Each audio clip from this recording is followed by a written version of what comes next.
Even though it's a very small bill and proposed to give some of the left-out recommendations of the Law Commission legal backing, I feel it's an important one. But at the same time, I wish to know from the Honourable Minister as to what are the reasons for taking decades to implement the proposed recommendations of the Law Commission, since some of the recommendations date back to 1974 and some to 1989. The first point I wish to make is relating to the insertion of a new clause 17A. I welcome this since it applies to every employer, irrespective of the number of employees engaged in a company, firm or organization, including charitable, religious and non-commercial organizations. But there is a problem in implementation of this, since 17A mandates employers to inform employee of his rights to compensation under this Act in writing as well as through electronic means, which is a necessity and it's most welcome, sir. But there are some practical problems. For example, in companies like construction, infrastructure and others, the employees are very mobile and there's no continuous employment like in the organized sector. Secondly, they'll be working either on roads or in forests or hilly or remote areas as well. As an entrepreneur, I strongly support this clause, but as I said, there are some practical problems, sir, which need to be considered. So I suggest for the consideration of the Honourable Minister to slightly change the clause from every employer shall immediately, at the time of his employment of an employee, inform the employee of his rights to compensation under this Act in writing as well as through electronic means. So I just wanted to suggest a small modification. Instead of saying in writing as well as through electronic means, you might be able to say in writing or through electronic means or both at the choice of the employee. So if he has the provision to receive something electronically, it can be done. If he doesn't, at least it can be given in writing without breaking the law, sir. So I would suggest that please make it either or both at the choice of the employee. This will serve both the objectives, informing the employees of his rights and eases difficulty in conveying his rights. The second point is about the penalty proposed to be increased from 5,000 to 50,000 rupees and may be extended to 1 lakh. I think for medium and large companies, this penal provision is okay. But when it comes to small units which employ less than 10 employees, this amount is excessively high. So I suggest for consideration of the Honourable Minister to consider keeping this enhanced limit to units which employ more than 10 employees, sir, and leave the existing penalty for below 10 employees. Sir, the bill proposes to delete Section 30A of the Parent Act, which empowers the Commissioner to withhold payment to an employee if an appeal is filed in the High Court.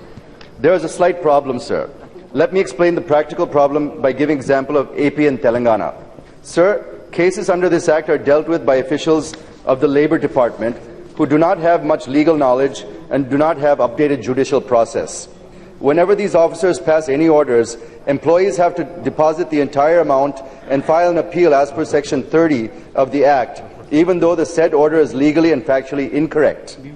If Section 30A is omitted now, the entire amount will be withdrawn by the employees, and in case if the management succeeds in appeal, it will become infructuous and winning of case will have no sanctity.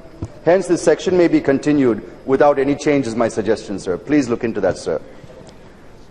Sir, the final point I wish to make is for deciding cases under this Act, powers may be given to the labour courts and industrial tribunals across the country, as the officials of Labour Department are not equipped with judicial knowledge and processes, and the corrupt practices are rampant, sir. I hope the Honourable Minister must be aware that Karnataka government has transferred powers to civil courts from the Labour Department for effective implementation of the Act. This will help in improving the general quality of disposal of cases, sir. Sir, before concluding, I just want to mention one thing. In my state of Andhra Pradesh, after the bifurcation, our employee base has become very low, sir. This is Employee Compensation Act, but the employee base itself in the state is very low because of the way the state was bifurcated. Most of the industries have been left in Hyderabad. So one of the assurances given by Sri Manmohan Singh ji in the floor of Rajya Sabha was that we would be getting industrial incentives in line with Himachal Pradesh and Uttarakhand to be able to build up our industrial base. But all that has been given so far is 15% additional accelerated depreciation. I've come to understand that some discussions are going on. Finance Minister also mentioned that he may increase that to 30%. But if we don't get the other incentives, it will be very difficult to attract industries to Andhra Pradesh. So we request you to please convey to the Finance Minister and to the Prime Minister to please keep up the promises made to Andhra Pradesh and give us the industrial incentives in line with Himachal Pradesh and Uttarakhand. I understand that some of the neighboring states are objecting, saying that this will create an unlevel playing field. But I want to make something very clear. We are in an unlevel playing field today. We are in an unlevel playing field because of the way the bifurcation has taken place. To get us to a level playing field is all we're asking, sir. There's no question of disrupting unlevel playing field. We're not in unlevel playing field. So please give us the promised incentives, get us to a level playing field. Then if you want to withdraw, it's absolutely fine with us. So we're only asking for justice to Andhra Pradesh. Thank you, sir. मेरे दलित भाइयों पर वार करना बंद कर दीजिए। वार करना है तो मुझ पे कीजिए, गोली चलानी है तो मुझ पे चलाइए, मेरे दलित भाइयों पर मत चलाइए।